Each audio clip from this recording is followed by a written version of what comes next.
అందరికీ నమస్కారం అండి. తెలంగాణలోని ఒక విచిత్రమైన సంఘటన నెలకొంది. అదేంటంటే, గురువారం తొలి విడత పంచాయతీ ఎన్నికలు జరిగిన ఫలితాలొచ్చాయి.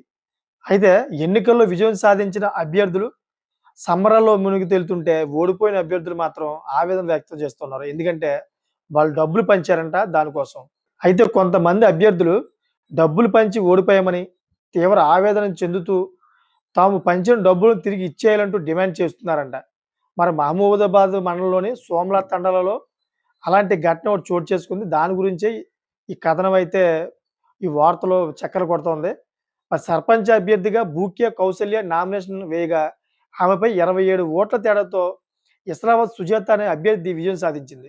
దీంతో తనకు ఓటు వేయలేదని ఇచ్చిన డబ్బు తిరిగి ఇవ్వాలంటూ ఓడిపోయిన అభ్యర్థి ఇంటికి వెళ్లి మరీ డిమాండ్ చేస్తుందంట ఆవిడ.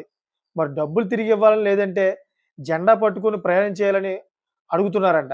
ఇదెక్కడ జాడ్యమో నాకు అర్థం అవ్వట్ల. దీంతో గ్రామస్తులు కూడాను ఓడిపోయిన అభ్యర్థి మధ్య వాగ్వాదం చోటు చేసుకుంది ఎందుకులే అని చెప్పేసి సరే అన్నారంట. మరి ప్రస్తుతం దీనికి సంబంధించిన వీడియో సోషల్ మీడియాలో మాత్రం బాగా వైరల్ అవుతుందంట. ఎందుకంటే ఒక్కసారి ఓడిపోయిన తర్వాత మళ్ళీ డబ్బులు అడగడం అనేది ఇదే ఫస్ట్ టైమ్ నేను చూడడం. మీరు మరి ఈ రాజకీయాల్లో ఎందుకు నిలబడ్డం? మళ్ళీ డబ్బులెందుకు అడగడం ఓడిపోయిన తర్వాత? అదేదో మీరు రాజకీయాల్లో నిలబడకుండా ఉంటే బెటర్ కదా! మీకు తెలుసు కదా ఓడిపోతారని. డబ్బులు పంచితేనే గెలుస్తామని మీకు ఎలా తెలుస్తుంది?